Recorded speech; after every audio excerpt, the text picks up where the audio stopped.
예, 한만수 공정거래위원장 내정자 조금 전에 전해드렸습니다. 오늘 전격적으로 사퇴했습니다.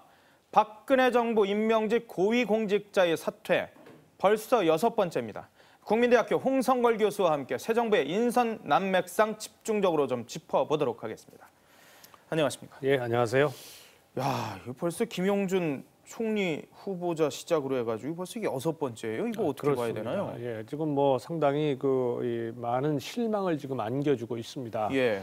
여러 차례 많은 보도가 됐습니다만 사실은 한만수 후보자는 지명 당시서부터 야권 언론 중심으로 해서 아주 상당히 많은 의혹을 제기를 했었습니다. 김현장 출신에다가 그렇습니다. 대기업 중심으로 사고했다고 그랬었잖아요. 네, 그렇죠. 과거에 대기업을 변호해서 상당히 많은 수입을 올렸고 예. 또 김현장이라든가 율촌이라든가 이런 대형 로펌 출신이고요. 그렇죠. 그래서 과연 이 업무의 특성, 즉 공정거래위원장이라고 하는 것은 주로 대기업들을 규제하고 앞으로 대기업과 사실상 싸워야 하는 그렇죠. 그런 위치인데 이런 경력이나 이런 그야말로 과거 행적을 보인 분이 적합하겠느냐라는 논란이 계속 있어 왔는데 결국 여기에다가 지금 상당 부분 이제 탈세 의혹이나 그것도 또 특히 역외 탈세 의혹 우리 국내가 아니라 해외 비자금 얘기가 나오고 이렇게 되면서 이것은 그동안에 물론 인사 시스템에 대한 문제에 대해서 그야말로 활용 점정을 했다.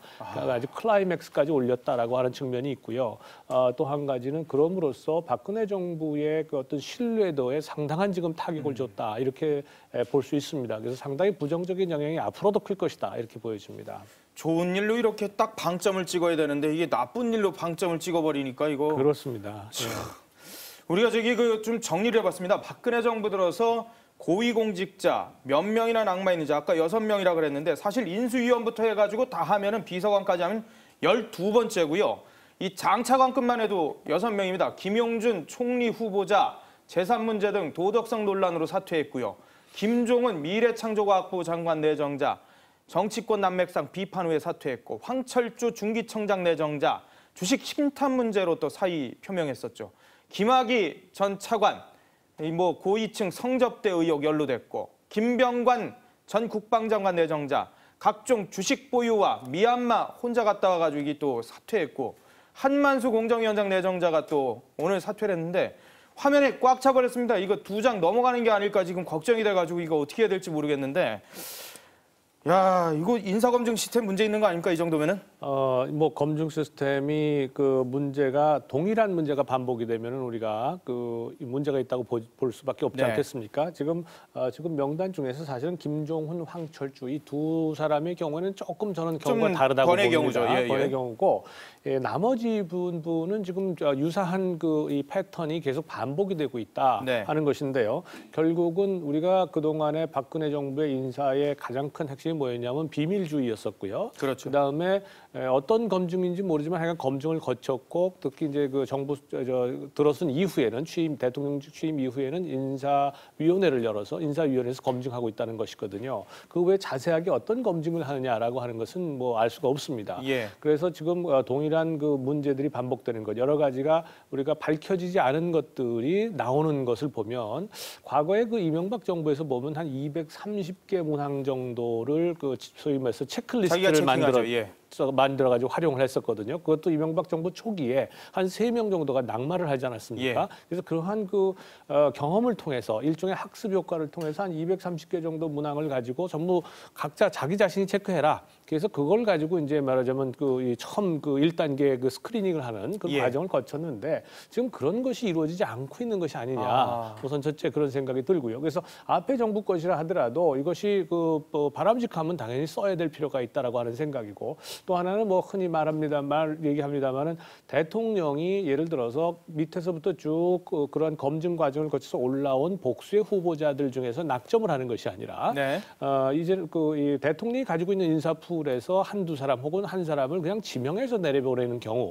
그런 경우에는 인사위를 통해서 이 검증하기가 쉽지 않을 것이다. 또 검증 과정에서 서로 문제가 있을 수 있다라고 하는 개연성이 있을 때 그 인사위원들이 대통령에게 자 이건 문제가 있습니다 혹은 있을 수 있습니다라는 것을 직접적으로 보고할 수 있겠는가 이런 문제가 또 있죠. 그다음에 저는 또 하나 강조하고 드리고 싶은 말씀이 이겁니다. 사실은 이런 모든 근본적인 문제가 공직을 이제 말하자면 이걸 공직을 좀 맡아달라라고 이제 부탁을 받는 사람들, 지명을 네. 받는 사람들 있지 않습니까? 이 사람들이 스스로가 자기 자신을 제일 잘 압니다. 그렇죠. 또 지금 국민의 눈높이가 어느 정도라는 것도 우리가 지금 이미 다 여러 차례에 걸쳐서 인사청문회라든가 이걸 거쳐서 이미 거의 정립이 되고 있는 상태입니다. 스스로 판단해서 문제가 있다고 생각하는 사람들은 스스로 그것을 사양을 해야지요. 이거는 나와서는 안 되는 사람들이 지금 나오는 겁니다. 그렇죠. 뭐 김현장을 비롯해서 이런 여러 가지 소위 월급 1억씩 받았다라고 하는 것을 국민들이 보기에 그걸 어떻게 납득을 할 수 있겠습니까? 네. 그러니까 이런 분들은 아예 대통령께서 아무리 간곡하게 요청을 해도 저는 이러이러한 사실이 있기 때문에 대통령의 그 기대를 충족시켜 드릴 수가 없습니다. 죄송합니다. 예. 라고 거절을 하는 것이 당연한 도리인데 지금 한만수 지금 후보 같은 경우에도 보면은요. 본인이 다 알고 있었던 것들을 지금 그럼요. 본인은 얘기한 거 탈세한 거, 아니에요. 본인이 예. 여객 계좌 있는 거 다 아는 네, 거 아니에요. 마찬가지 김병관 후보자도 마찬가지 그렇죠. 아닙니까? 미얀마 갔다 온 거 본인이 네. 알고 있는 건데. 근데 이런 것에 대해서 스스로가 숨기고 이렇게 공직 후보자로 지명이 된 이후에 다른 외부에 의해서 그것이 밝혀지면서 본인은 물론이고 뭐 패가 망신이라고 보통 얘기하잖아요. 집안 망신, 본인 망신은 건 둘째치고 대통령과 새로운 정부에 지금 얼마나 큰 누를 범하고 있는 것이냐. 그렇죠. 이런 걸 생각해 보면 앞으로 이런 일은 없어져야 되겠다는 생각입니다. 검증을 제대로 못한 민정이라든가 인사검증 라인도 문제지만 네. 근원적인 문제는 공직자로서의 기본적인 도리가 안 된 사람이 공직을 맡았다라는 게 지금 문제라는 말씀이시죠. 그렇죠. 그런 것을 오퍼를 받을 때 그것을 스스로가 이것을 거절할 수 있는 그런 말하자면 도덕성을 갖춰야 되는 예. 거죠. 공직에 봉사할 사람들은 애초에 그런 것을 생각하지 않고 경력을 쭉 관리해간 네. 사람들이 맡을 수 있도록 해야 되는 거거든요. 그래서 그런 점에서 앞으로 공직에 지금 이제 공직이 비어 있으니까 법무차관도 그렇고 이제 공정거래위원장도 마찬가지고요. 네. 새롭게 지명이 될 텐데요. 혹시라도 지명 받으시는 분들은 스스로가 돌아봐서 국민의 눈높이에 맞춰서 내가 거기에 맞는지 안 맞는지를 근본적으로 생각을 한 다음에 네. 대통령께 맡겠습니다. 혹은 맡지 못하겠습니다라고 솔직하게 얘기하는 것이 더 좋겠다 이런 생각입니다. 곽상도 민정수석도 그런 얘기를 했다는데 본인이 아니라고 하는데 내가 어떻게 하냐라고 그러는데 이게 민정수석의 적합한 발언일까요? 사실은 민정수석은 그런 것들을 다 검증하는 입장이기 때문에요. 그럼요. 그렇게 발언하는 것은 뭐 어떻게 보면 이 소위 면피적 성격이 좀 강하다고 볼 수 있죠. 그런데 예.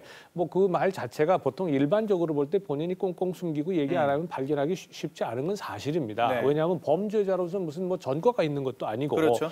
그러니까 또 시간적으로 예를 들어서 몇 달 동안에 걸쳐서 우리가 이걸 검증할 수 있는 시간적 여유가 있다면 모르겠는데 그것도 아니거든요. 그래서 제일 좋은 방법은 일차적으로 말씀드린 것처럼 본인의 본인들이 자가검증. 예, 자가검증에 230개가 넘는 문항이 있단 말이에요. 지금 스스로도 그렇게 이 도덕성을 발휘해서 기준에 뭐 미달한다 그러면은 맞지 말아야 될 것이고 네. 두 번째로는 230개가 넘는 문항에 대해서 전부 스스로 체크를 해라. 그래서 검증을 하고 그런 모든 단계를 거쳐서 남는 인원에 대해서 대통령께서 검토를 하시고 네. 결정을 해야 되지 않겠나. 그래야 더 이상 이러한 도덕성 문제를 가지고 정권이 참 신뢰를 잃는 이러한 상황은 좀 면하지 않겠나 이렇게 생각이 듭니다.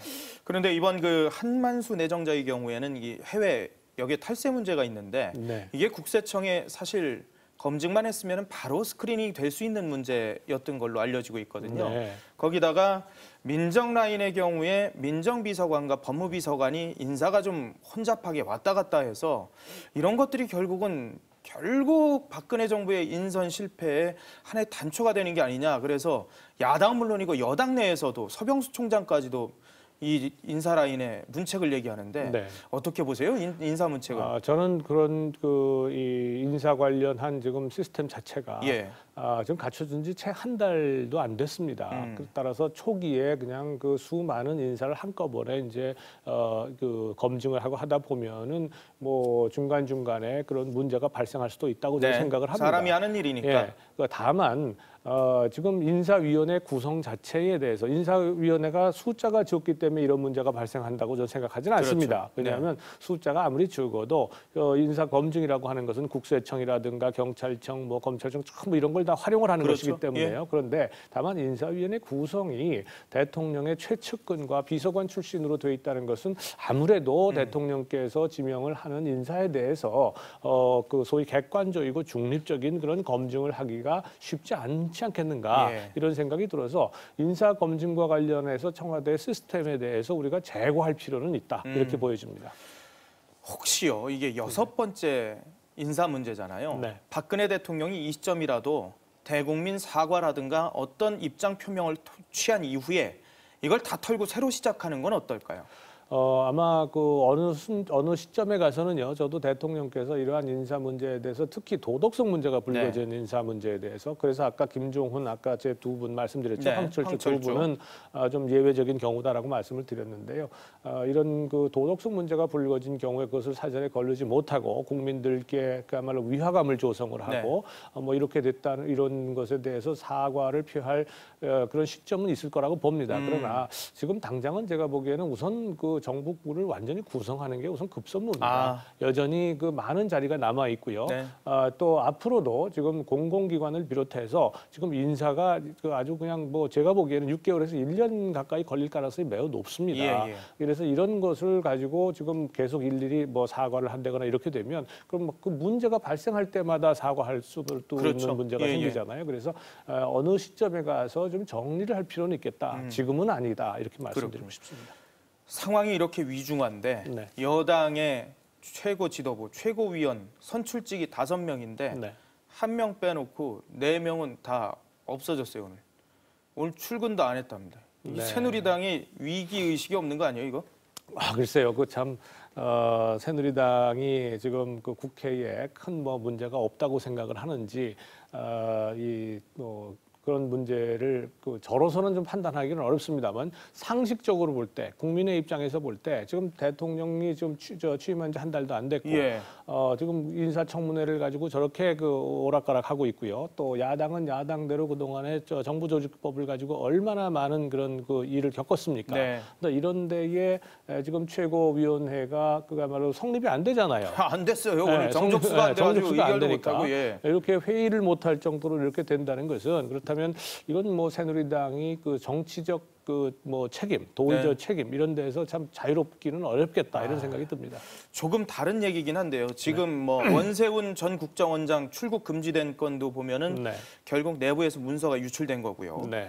그리고 이번에 그 국방부 장관 건도 국방부 내부에서 투서가 많이 들어갔다는 얘기가 있고, 네네. 그리고 이번에 이 공정위원장 문제도 국세청 내부에서 과세 자료가 나간 게 아니냐라는 의혹이 있고, 자 이런 권력기관들의 사실은 어떻게 보면 내부 비밀건이 자꾸 외부로 유출되는 거, 이건 어떻게 보세요? 두 가지 측면에서 봐야 될 것 같습니다. 우선 첫째는 내부 고발자라고 하는 거거든요. 네. 이 내부 고발자는 긍정적 측면도 반드시 있습니다. 당연히 그렇죠. 조직이 잘못되는 방향으로 가는 것을 바로잡을 수는 있어요. 그래서 내부 고발자를 무조건 잘못됐다라고 처벌해서는 곤란합니다. 네. 그런데 지금 작품에 발생하고 있는 이 문제, 저는 뭐 국방부 같은 경우에는 저는 김병관 장관은 네. 별개의 문제라고 보는데 지금 이 국정원에서 전 원장님 원장이 말씀. 예. 그 지시사항이 통째로 2년 반 정도 뭐 3년 가까운 기간에 있던 것이 통째로 유출됐다라고 하는 것. 이것은 저는 대단히 중요한 심각한 국기문란 행위다 이렇게 보여집니다. 그 얘기들 중에서 정말로 국내 정치에 이것은 심각한 그 영향을 미칠 수 있는 내용이다라고 해서 그걸 선별적으로 그것을 공개하고 또는 투서를 하고 뭐 그 투서도 물론 가급적이면은 자제해야 되겠지만 실명으로 해야 되는 겁니다. 이렇게 해서 그것이 내부 고발자로서 그래서 우리 대한민국의 국익에 적합하다라고 한다면 그건 충분히 우리가 격려해야 되고 인정을 해야 될 일이지만 뭐 2년 반 3년간의 또 원장이 한 얘기들 중에서 모르긴 합니다만은 국가 안보에 직결되는 얘기가 왜 없었겠습니까? 근데 이런 것들이 아주 그냥 뭉터기로 공개된다면 그런 국정원이라면 지금 대단히 지금 그야말로 국정원의 조직 기강이 지금 썩어 빠졌다. 그렇죠. 이런 국정원을 믿고 국민들이 안전한 생활을 할 수 있겠는가? 이런 걱정이 저는 굉장히 앞섭니다. 맞아요. 참. 지금 뭐 정치권도 그렇고 이 공무원들도 그렇고 지금 문제가 지금 심각한 것 같아요. 새롭게 좀 뭔가 출발을 했으면 하는 바람을 가져봅니다. 지금까지 국민대학교 홍성걸 교수와 말씀 나눠봤습니다. 고맙습니다. 네, 감사합니다.